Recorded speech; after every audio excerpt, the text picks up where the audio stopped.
Gururbrahma Gururvishnu Gururdevo Maheshwaraha Gurureva Param Brahma Tasmai Shri Gurave Namaha Chinmayam Vyapyat Sarvam Trailokyam Sacharacharam Tatpadam Darshitam Yena Tasmai Shri Gurave Namaha Tvameva Mata Shapita Tvameva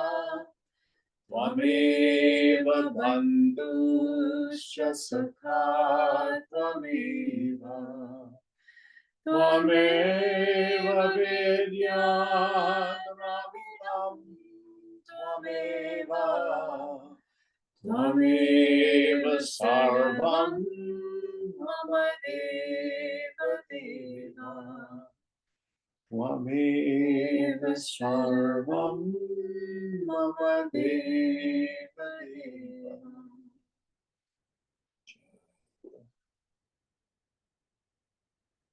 Om Sahana Bhavatu Sahanau Bhunaktu Sahaviryam Karavavahai Tejasvinavadhitamastu ma vidvishavahai.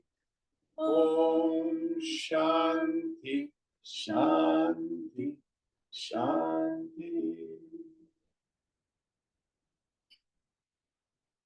So welcome. Who has come over there? I can't see that far. I'm not very, I'm legally blind. I'm Chirag. Chirag, you came with? Yeah. Oh my gosh. Welcome. So we are studying Jivan Mukti Viveka, an advanced text written by a 14th century saint, Vidyaranya. And where are we in our text?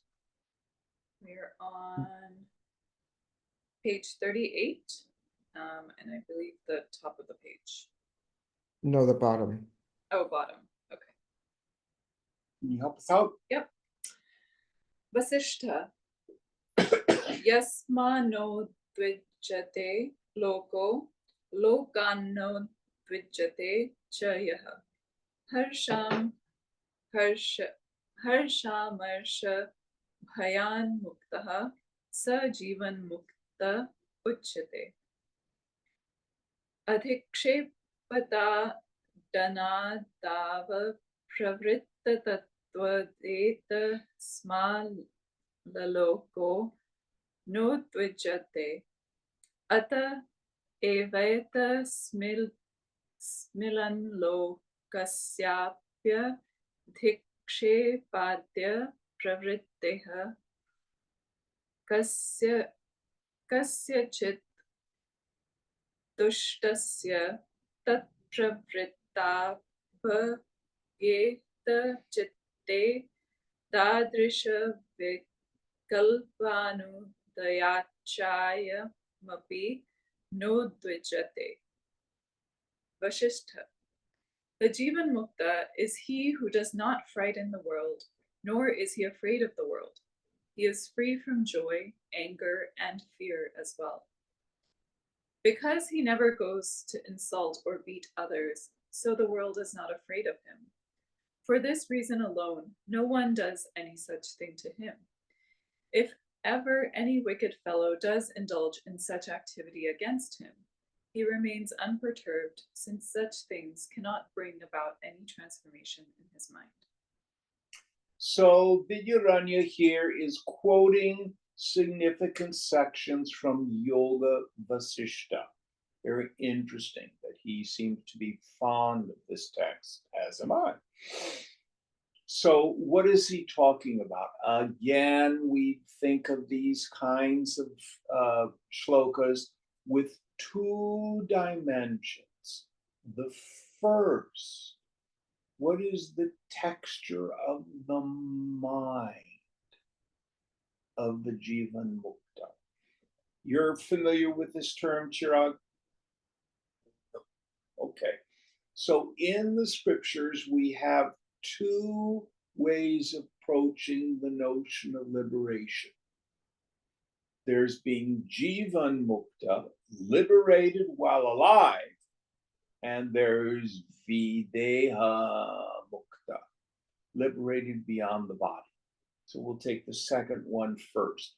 This is the idea that if you do ritual and you expiate your sin, your papam, and you accrue punya, after you die, you go to Brahmalok, where you stay till the end of the age, and then you're liberated. It's eschatological, the end times. Problem is, prove it.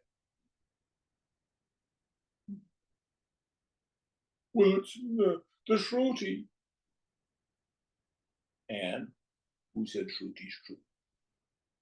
Well, we've been taught it's absolutely true. It's God's word. Prove it. So if we're ruthless, we're scientific, what we know for sure is, I don't know. So the Vedanta says, let's not worry about the afterlife. Instead, how does a person attain freedom? Right here, right now, in this very body. Much more practical. Now, the implication is if you're Jivan Mukta, then when your body falls off, Videha Moksha. So it's the best preparation for it. What is the condition of the Jivan Mukta?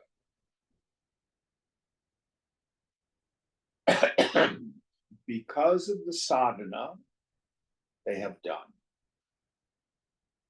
They have done vairagya, viveka. They have done renunciation of their attachment to the phenomenal world. Doesn't mean we leave the world. We just work on letting go of our attachments, which take two forms, three forms I like. Raga, Dvesha, Bhaya. Raga, I must have it this way. Dvesha, aversion, I'll never have that. Or Bhaya, it's okay now, but I'm afraid I'm going to lose it. The future's going to be terrible. So we work on letting go of that, staying out of the dead past and the unborn future.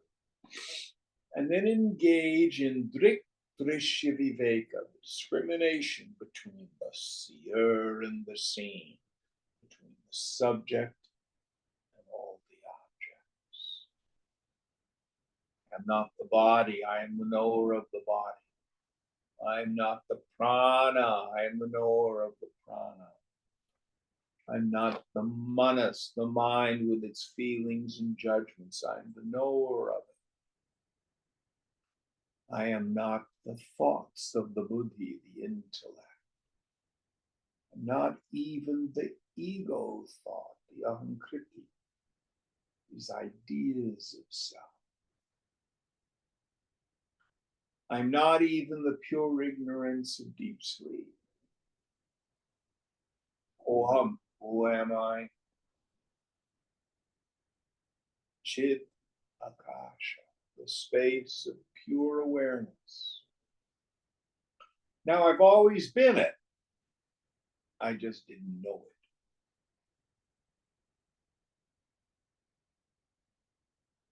it. And what Yoga Vasishta thunders, both bondage and liberation occur to the mind.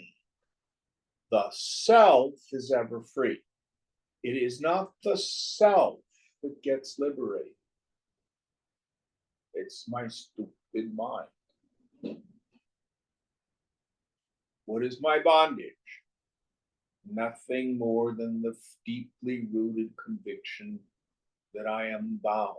Meaning, I have the non-apprehension of myself as Brahman and the subsequent misapprehension, I think I'm the body, or the body plus the personality. Excuse me.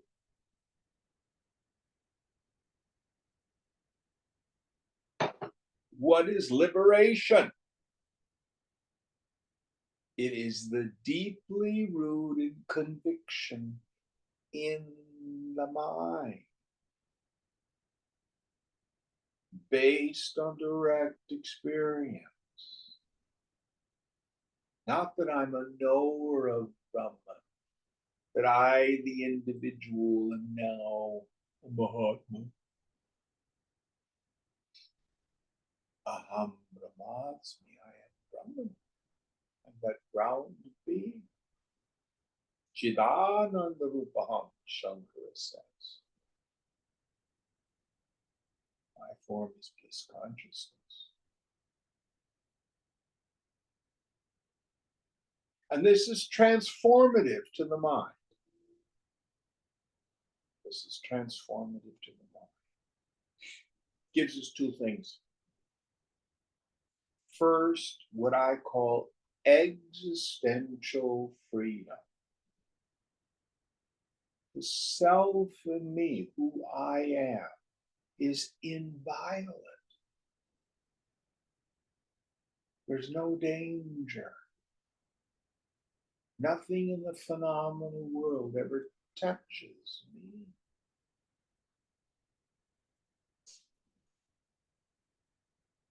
And then I finally found out where happiness is. It's my self-nature. We have the image of Hanuman in the embrace of Ram. Hanuman's the mind. Fly anywhere, super powerful, can carry mountains. But where does it find satisfaction? In the embrace of the self. So when I've given up this raga, dvesha, bhaya, and the mind has come home,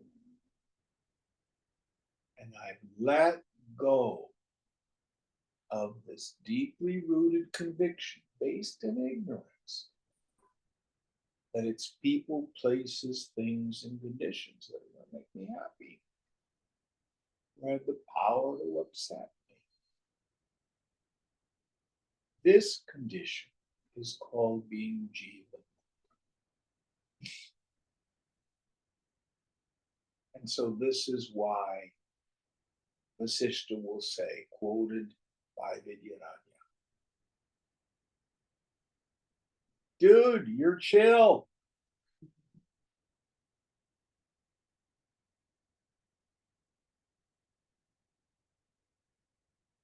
Now, how long, for example, have you worked at Google, Chirag? 13 years. Yeah. Are you in management at this point? Yes? Yes. So I bet when you got your first management position and some subordinate was having some difficulty or issue, it might have really upset you. Did it? No, I have maybe once, yeah. Hmm? Maybe once. But after a while, you learn it's not about you. You be solution oriented, right? Now, same situation goes on. What's happened? You've developed some vairagya, some non-attachment. So you, as a psychotherapist,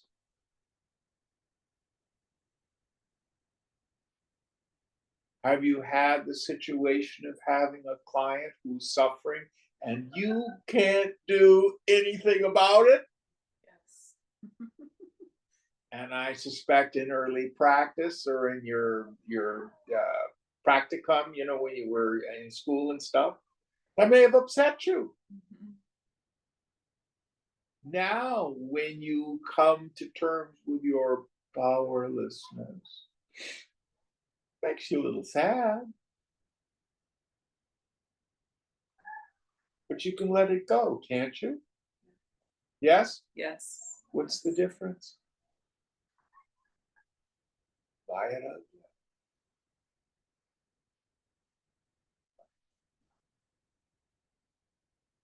That desire to give up attachment to all experiences gained through the senses, and that desire to let go of any personal sense of self, starting from the body up to and including feeling like I'm an important person.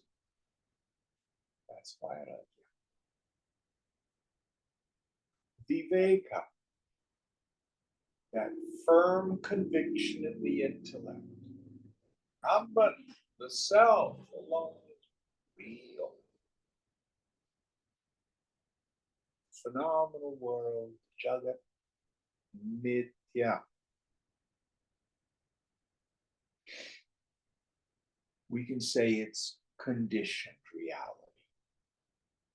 Names and forms, consciousness appearing as names and forms, but their nature is always transient and mutable.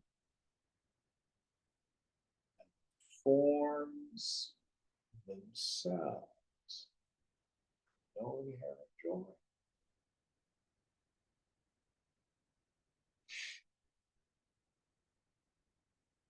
So this is how and why, very practically speaking.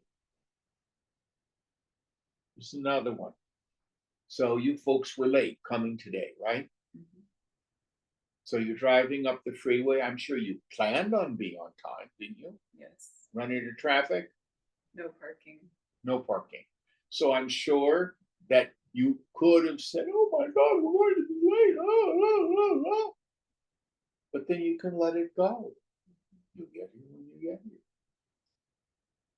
Is that kind of the process you went through? Yes. Why not? Yeah.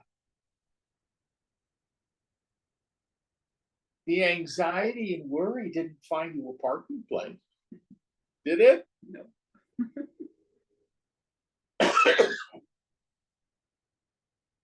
So hear what Vasishta is saying. Because the Jivan Mukta is at peace, moves through the world with this deepest understanding of ahimsa, non-injury, not only to others, but to themselves. The world is not triggered by them.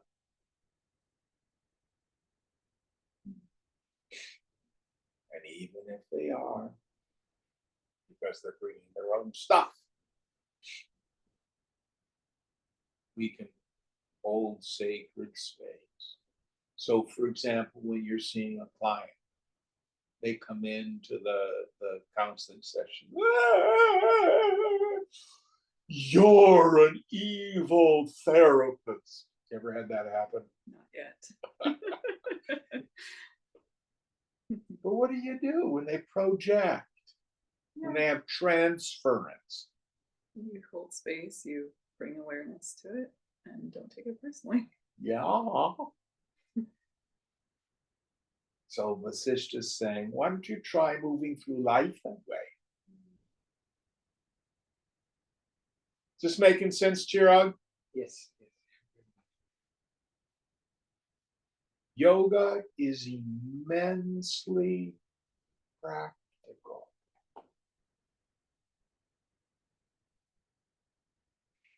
All right. Any questions in Zoom land? Next verse. Vashishta. Shanta sansara kalanaha kalavanapi nishkalaha. Yaha sachitto api nishchittaha sa jivan mukta uchyate.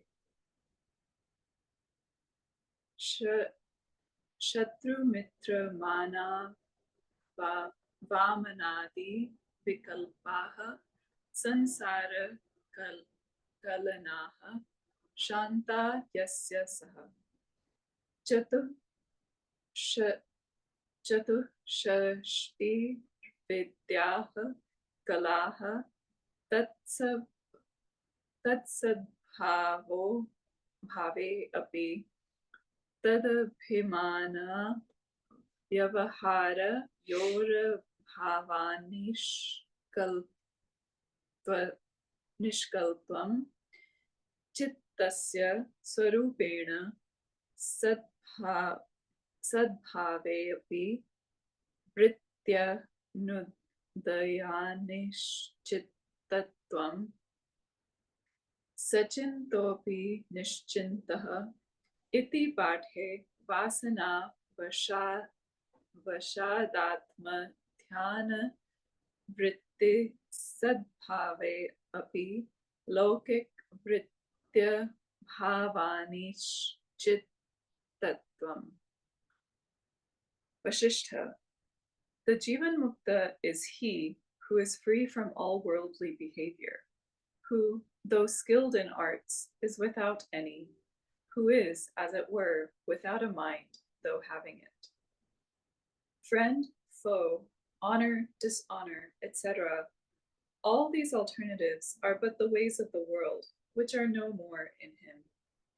64 kinds of arts are called kala.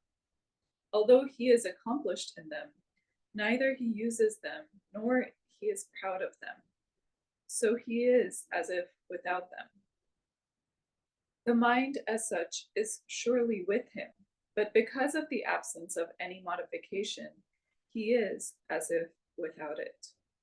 In case the reading is Sachinto bin Shintaha, the meaning will be, by the force of former impressions, his mind takes on the form of contemplating the self, but free of other worldly transformations, so as if without it. So here, Vasishta and then Vidyaranya with his commentary is basically riffing on that whole notion that we get in the Gita. What is action in the midst of actionlessness, and what is actionlessness in the midst of action. So again, for the person who has discriminated between the bodies, the equipment, and the self does nothing. I can remember being at a camp. I've shared this so many times with Swamiji. And one of the participants says, Swamiji, when are you coming to Allahabad? Swamiji says, I go nowhere. Allahabad passes in front of me. Again, illustrating the self is kutastha, still like a mountain. And it is the upadis that do all the work. So sitting still in meditation is an action. Your heart keeps pumping, your hair keeps growing, and in time you'll enter the toilet. The self is motionless, achalam, in the midst of it. And when you come out of meditation and then you head off to work and you have your busy day, it is the equipment, the body, mind, intellect, that's engaged in vyavahara, transactions. But the self in me is still achalam.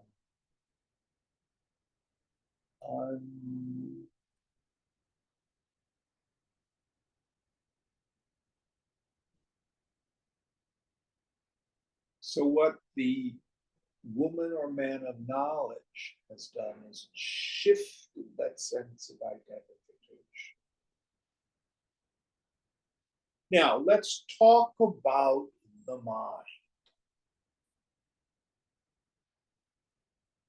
We define mind in various ways depending on context. Mind is the awareness of the flow of thought or feeling or perception. But mind, with the flow of thought, feeling, and perception, is not inherently problematic. In your mind, think the thought 2 plus 2 is equal to 4. Does that cause you to suffer? No. So, what is it about mind that is problematic? And again, we will draw on Yoga Vasishta. Yoga Vasishta reduces the mind to 3 thoughts.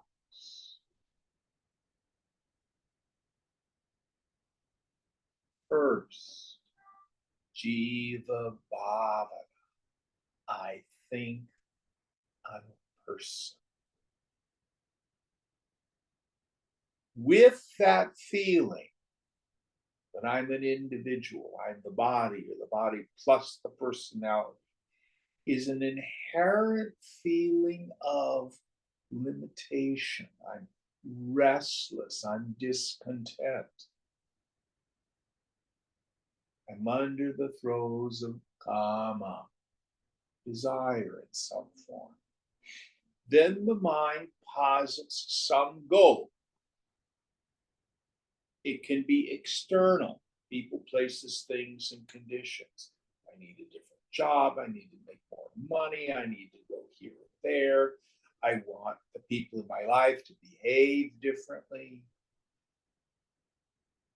Or I'm the one who needs to change. I'm not tall enough. I'm not muscular enough. I'm not talented enough. I'm not smart enough. I'm not successful enough. So it's always some form of I'll be happy when, it'll be better if. The third element to mind we call kartavya, which is translated as obligatory actions. The exoteric meaning is the Brahmin's responsibility to continue to do ritual. But the deeper meaning is struggle from point A to point B. This jonesing, this wanting it different than it is. 3 forms: raga, vesha, bhaya. That's all there is to the mind. And the whole construct of my problematic life has as its mula, its root, the those three thoughts. Now, the neat thing is, if we destroy any one of them, the other two collapse. So in Jnana Yoga, our tradition, the Jnana Marga, we spend a whole lot of time working on that first one, Jiva Bhavana. Sense of individuality is fundamentally an illusion. Anatman, it's not self. But in Yoga Vasishtha especially, we spend a lot of time. What is this world? It's not concrete. It's not created. And it's not inherently joy-giving or misery-producing. Brahma Satyam Jagan Nitya. Brahman alone is real. Phenomenal world is Nitya, literally alive, literally illusion. It's all imagination, sankalpa. Or we can work on the kartavya. I of myself do nothing. Ishvara does it all. I turn my will and my life over to God's care. It's all unfolding just as it's supposed to. Or we can look at it from an integral viewpoint. Work on all three.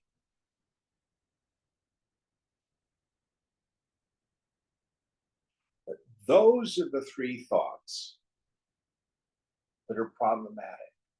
And when we talk about the Jivan Mukta being manonasha, having a destroyed mind, those three ideas are. It doesn't mean you don't get up and go to work in the morning. You don't deal with family. You don't do housework. You don't pay the rent. Of course you do.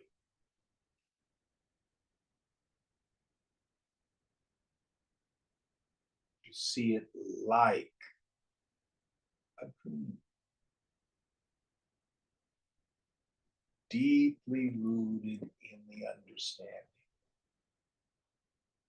Trinkets and baubles. Virtual reality. It's a light show. What's real? Where is happiness? Chidananda. It's my self-nature.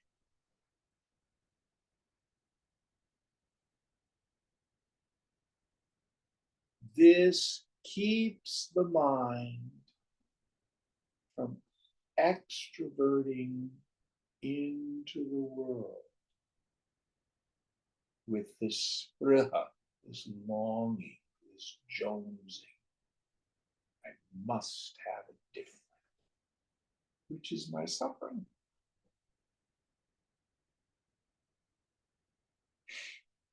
Any thoughts on this?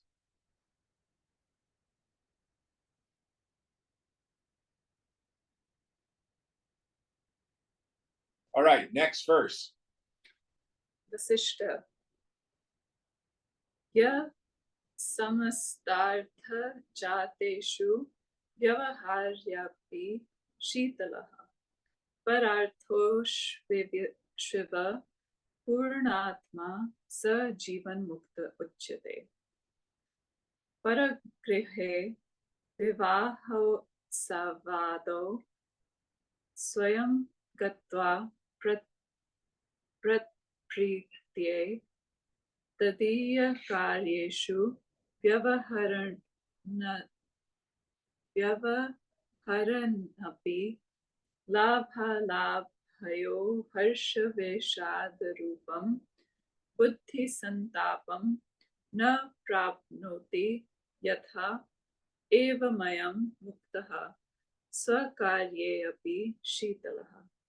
Na kevalam santapa bhavaschit aschitalatvam kim tu purnaswarupanu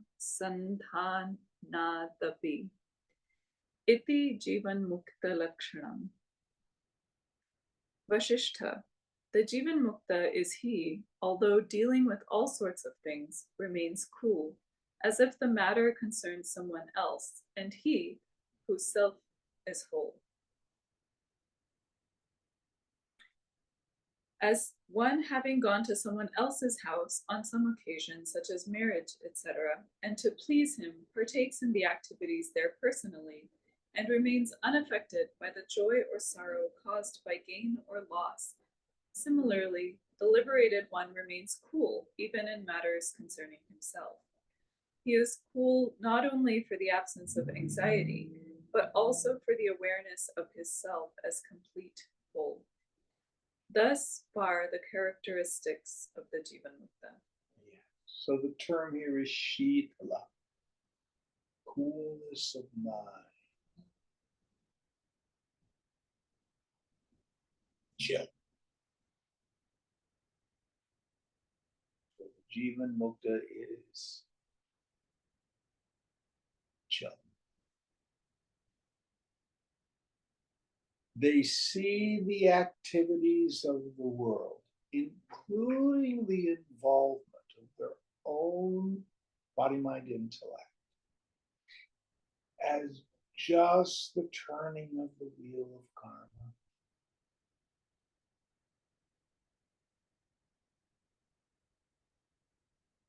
They understand that consciousness is uninvolved and untouched by it, not just as an idea, but as a direct experience. We have paroksha jnana, indirect knowledge, Brahman is. And we have aparoksha jnana, direct knowledge. I am Brahman.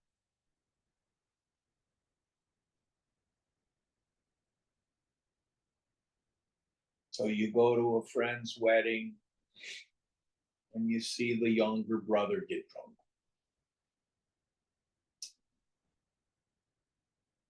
But none of my business.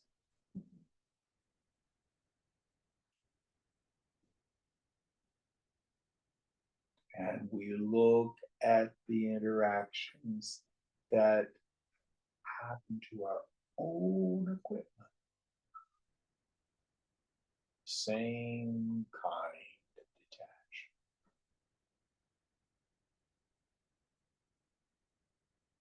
The dharma of the body is karma. And we have prarabdha karma. The karma of this particular lifetime. It can be blunted by toughness. But knowledge takes us out of it altogether. Because the woman or man of knowledge knows I'm not the body. So it'll get it allotted dose of joys and sorrows, success and failure, honor and dishonor. All based on the force of the past maturing. But none of it touches me.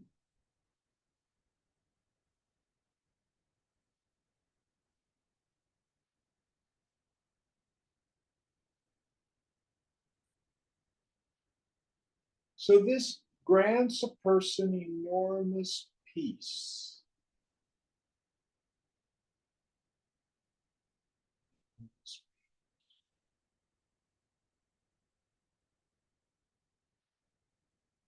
Well, what should I do, Jim? I mean, do I just sit around all day? Don't worry about it. Your body will act based on the force of its past. I jokingly tell people the Lord has led me through this life by my wallet, meaning I'm not a trust fund kid. And it's not been given me to be a sannyasi up in the Himalayas. So, man, I have to pay the rent. Gotta do something.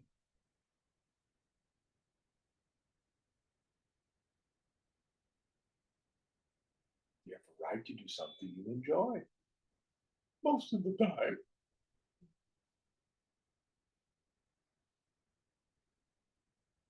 But the Jivan Mukti doesn't invest the pinnacle of happiness in something so little.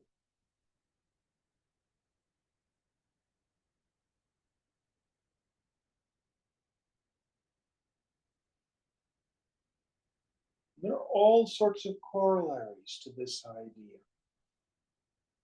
Oh, so and so said such and such. I'm so upset.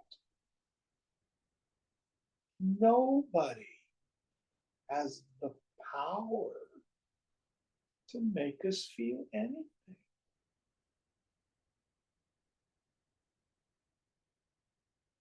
I have to buy into it. I have to identify.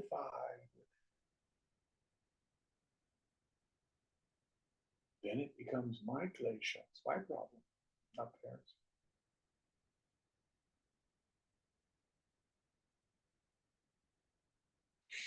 I was talking with someone this week, and they just went through a breakup. And the woman said to the fellow, I'm terribly sad. I'm very upset. Doesn't seem like you're sad enough or upset enough over our breakup. You're not even crying. What's the matter with this picture?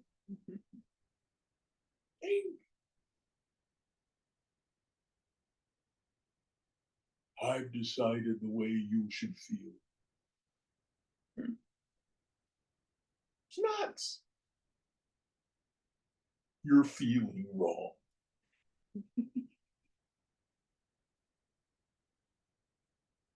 Now, if the fellow allows ego to hook on that, which they did to some degree, I get the phone call. I'm so mad at her.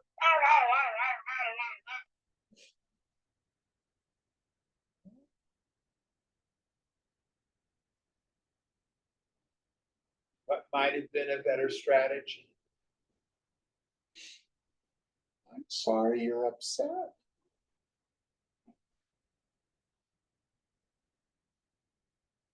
Acknowledge the other person's feelings, but don't buy into it.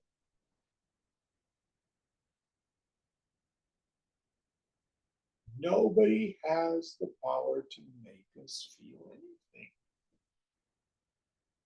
But then the other side of it's true. I don't have the power to make them feel anything either. You should feel this. You should feel that. It's nonsense.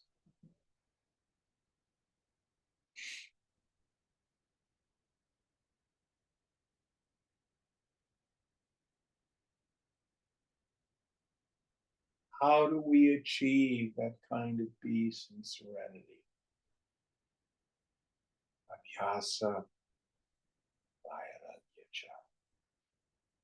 Practice, deep meditation, the practice of discrimination between the real and the unreal, the self and the not self, the subject and all the objects. Let go, go.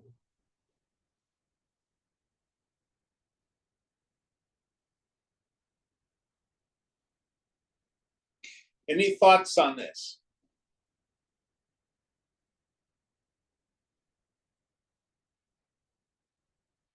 All right, I think this ends that section, does it not? Yes. And do we start a new chapter, a new section? How is it A broken new down? section. And is it titled? No, but we start talking about Videha Mukta instead Okay, of Jivan Mukta. liberation beyond the body. Yeah. Atha Videha Mukta Lakshanam. Jivan Mukta Padam Tyaktva Swadehe Kala Satkrite. Vishatya Deha Muktvam Pavano Spanda Tamiva. Yatha Vayuhu Kadachit Lanam Yaktva Nishchala Rupena Vasishthate Tatha Muktatma Pyupadhikritam Sansaram Taktva Swarupena Vatisthate. Now about the Videha Mukta. Vashishtha. When the life expires, the body dissolves and giving up the state of Jivan Mukta. He enters the state of liberation after the disembodiment, just like the wind becomes motionless. As the wind sometimes stops blowing and comes to a calm, motionless state, similarly, the liberated soul, also leaving this world made of the limiting adjuncts, remains in its own form. So, what he's talking about is this. We can say that the cup is like the physical body. The coffee in the cup is like the subtle body. The space in the cup is like the sun.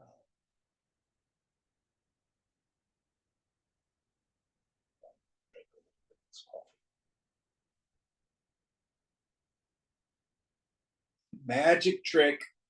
So there's space in the coffee cup. Did I move space?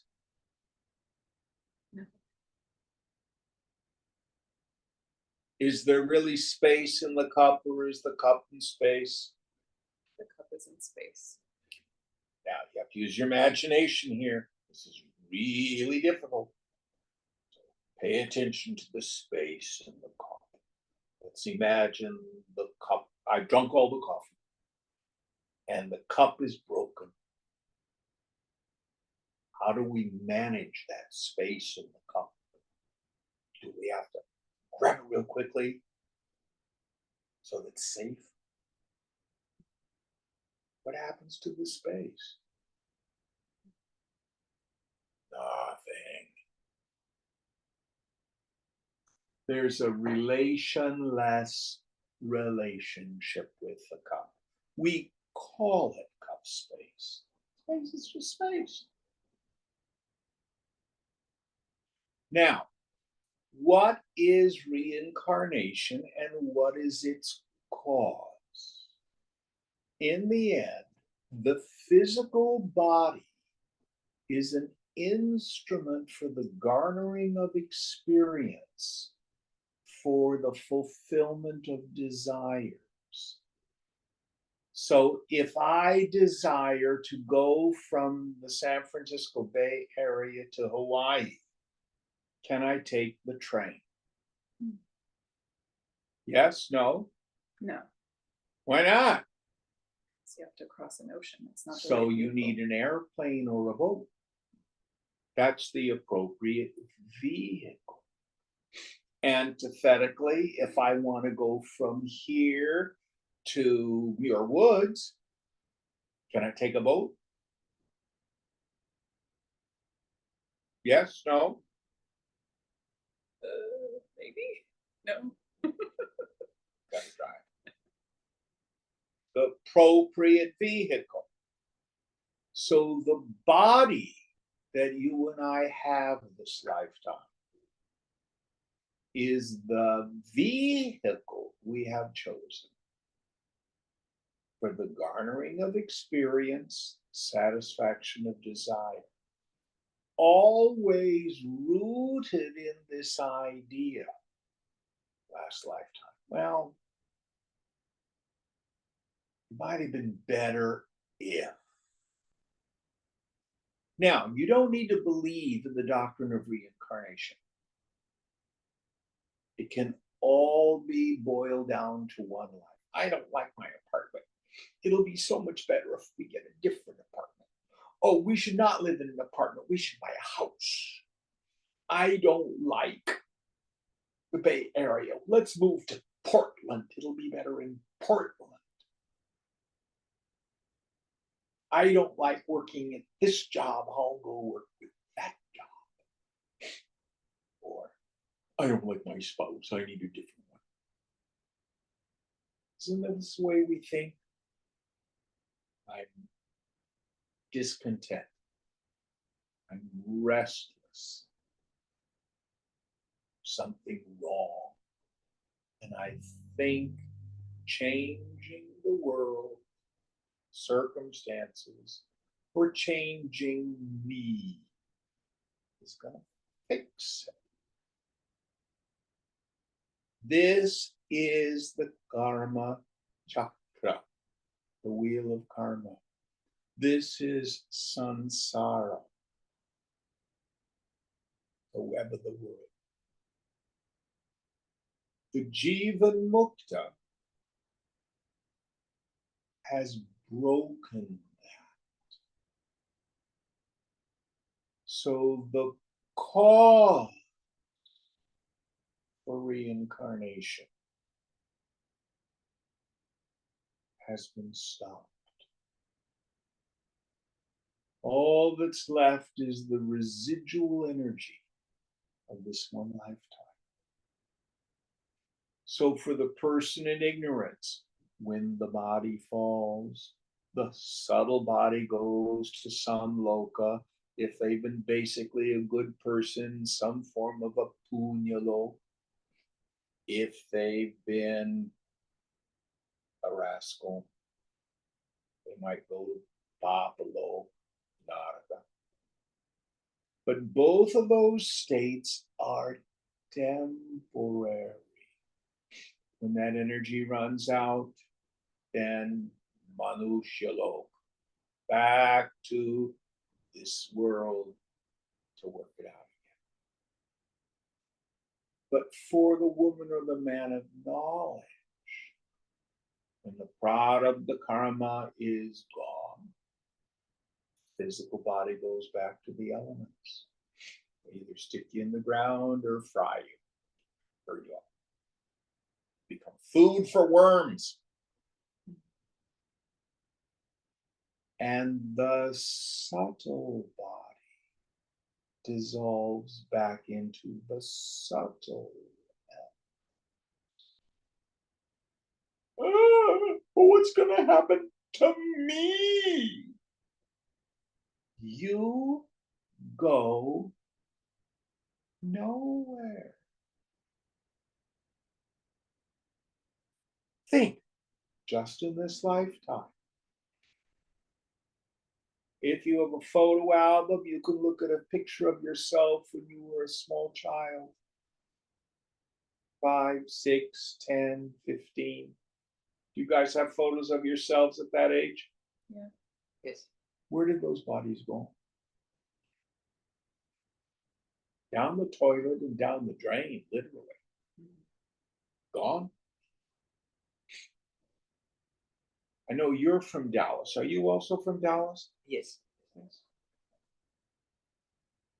Gone. You can go back to visit. But that environment is gone. Impelled by circumstances and desires, now live in the Bay Area. But you, conscious awareness, have gone nowhere.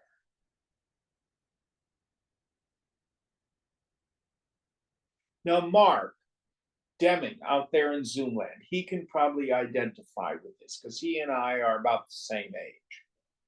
If you sit still so nothing hurts.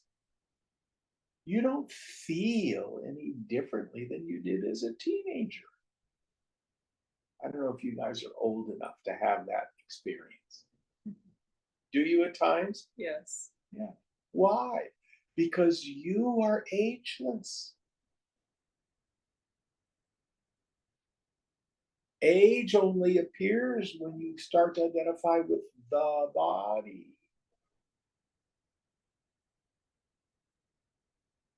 What is alive? What is bhava, being? What is chit, sentience in you?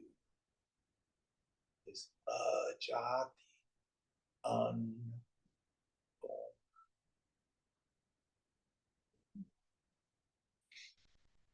It's not the akasha of the physical world, space. It is chidakasha, the space of awareness itself. So the space in the coffee mug, when the mug is broken, goes back to the clay from where it came. I've drunk all the coffee. Gone. But what has happened to the space in the coffee? Nothing.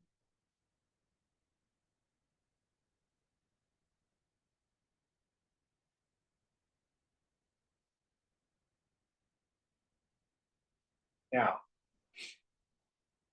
again, this is my first time through this text, but I'm going to tell you the truth. I suspect that Jivan is going to get there. There's no difference between being Jivan Mukta and Videha Mukta. What is the mark of the person of steady wisdom? She knows she's not the body. She's already beyond the body. Are you a candle? No. Yeah. You're right now knowing you're not a candle, right? Mm-hmm. Yeah. You are beyond the candle. When you die, will you be any more beyond the candle? No.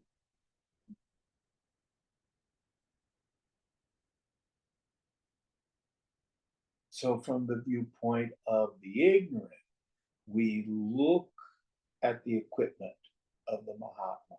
Oh, Swamiji's gone. Videha Mukti. He's gone. But from the standpoint of their own direct experience, I am not the body and never was.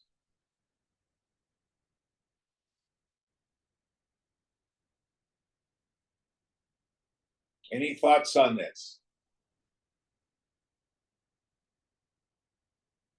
The thing to understand, the self does not undergo a transformation.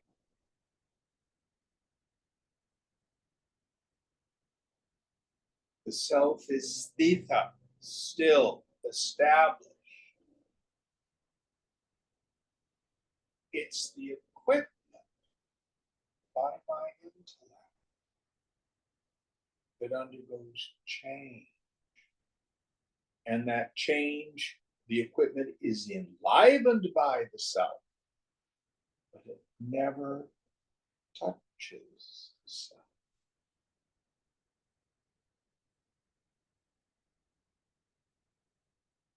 The self is asparsha, untouched by the phenomenon. All right, let's do one more. Videha Mukto no deti, nastameti na shamyati, na sannasan durastho, na chaham na cha netaraha. Udayastamayo harsha vishado, na shamyati na cha tat parityagi, lingadehasyatra leenatvat.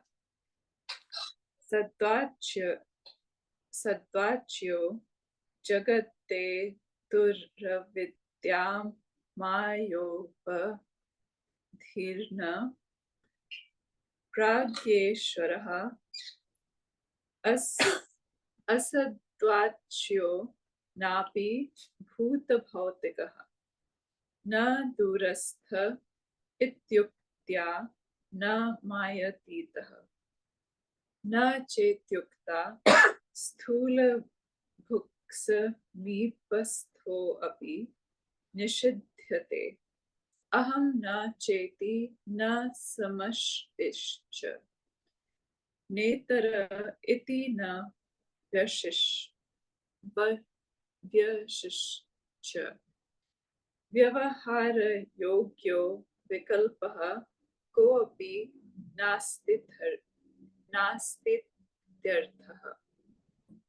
Vashishtha. He who is liberated after death neither rises nor sets. He does not repose. He is not existent or non-existent. He is neither away nor here, and he is neither I nor the other. The rising and setting, Uday Astamayo, means joy and sorrow. Does not repose, na shamiti, means does not give them up, because his subtle body, consisting of the mind, etc., has dissolved here alone. Existent, sat, means prajna, conditioned by avidya, and ishvara, conditioned by maya, which are the cause of the world. The disembodied, liberated one is neither. Nor is he non-existent, asat, that is, matter or material object, which is the effect. Na durasthaha means he is not beyond maya. Nacha, these two words signify that he is not near. That is, he is being near at hand, does not experience the gross objects of sense. So again, the idea of consciousness is both transcendent and immanent. Beyond the beyond the beyond the beyond. There's a little bit more. Oh, I'm sorry, Lloyd. Neither I, aham nacha, means not samashti, i.e. not virat, nor hiranyagarbha, nor ishvara. Not the other, netara, means not vyasti, i.e. not vishwa, nor tejasa, nor prajna. In him, there is no diversity or alternatives related to usual practice. So the idea here again, Brahman, consciousness is transcendent, but also immanent. It pervades all of this, yet is not touched by the names and forms. When you go into the bathroom and you look into the mirror, you see an image in the mirror, but you can't reach in and take the image out. Is the image in the mirror anything else but the mirror itself appearing as the image? But does the mirror undergo a change? No. Aditi goes in and looks at herself in the mirror, and the mirror shows a beautiful young woman. I go in, it's a fat old man.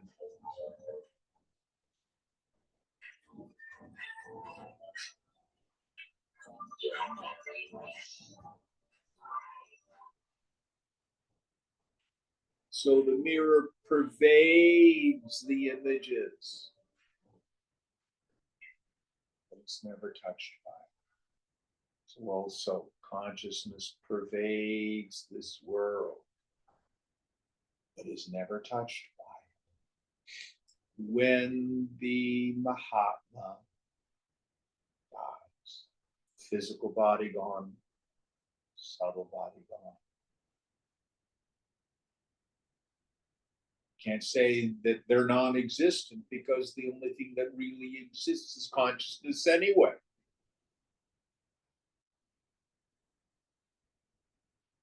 Now, our desires can create an interesting condition. So, for example, after Swamiji's death, especially those first few months afterward, and especially when I was teaching, I could almost feel him behind. Such a sense of his presence.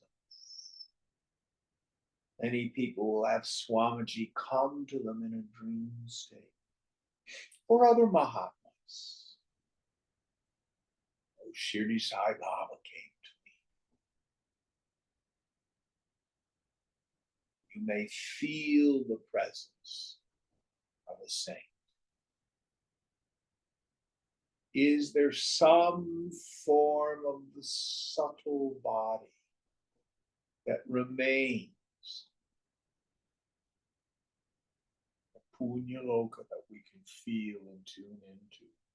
Christian tradition, Jesus is very present to a lot of people. What the scriptures say is it is our desire that keeps that in place. But for the Mahatma, it makes no difference. In Gita, Krishna tells why is it that the avatar shows up? Why did Krishna come to the earth plane? Who remembers what the answer is? When there's adharma, Krishna incarnates to bring the truth back to. In other words, it's a response to our suffering. It's millions of people. God help us. Or we draw that energetically. But many people have wondered, why is it? Scriptures say at the time of death for the Mahatma, physical body gone, subtle body gone, nothing left.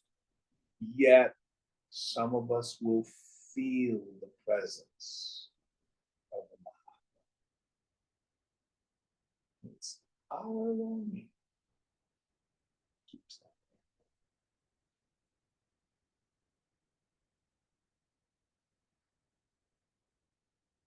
Now,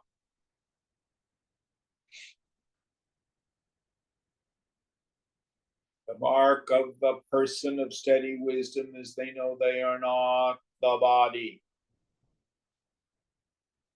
So even though we call them Jivan Mukta, they are beyond the body. Videha. And if the body itself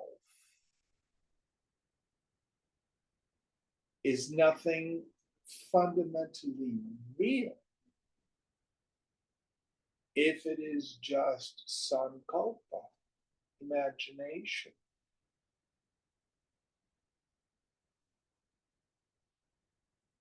can we say that we were ever in the body? Let me give you an example. Do you incarnate into a dream? Yes? No? Sure feels like it. When I'm dreaming, the dream body seems very real to the dreamer. But upon awakening, where did that dream body go?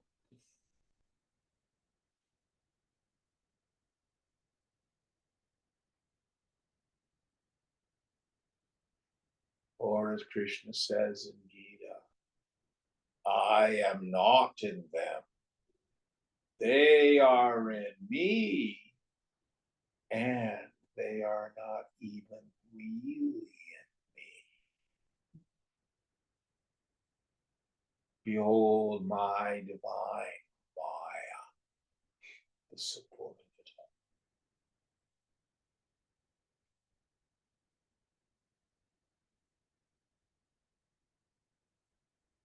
So in the end, all the particular foibles of this life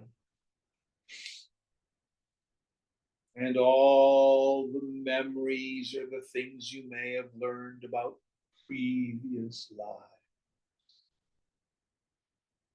and all the things that the astrologer tells you and all the tragedies you discover in psychotherapy. It's nothing but a very long, very vivid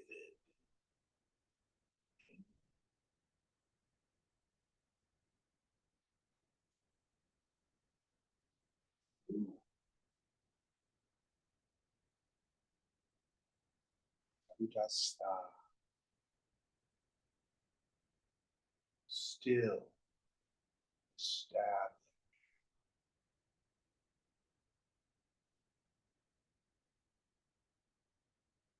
All right, we'll end here. What verse are we on for next time? We're at the top of page 43. In terms Top of of the English. page 43.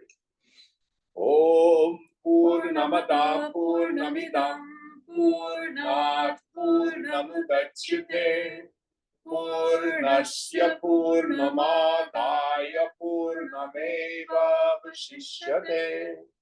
Om Shanti Shanti Shanti Hari Om Sri Guru Pyo Namaha Hari Om.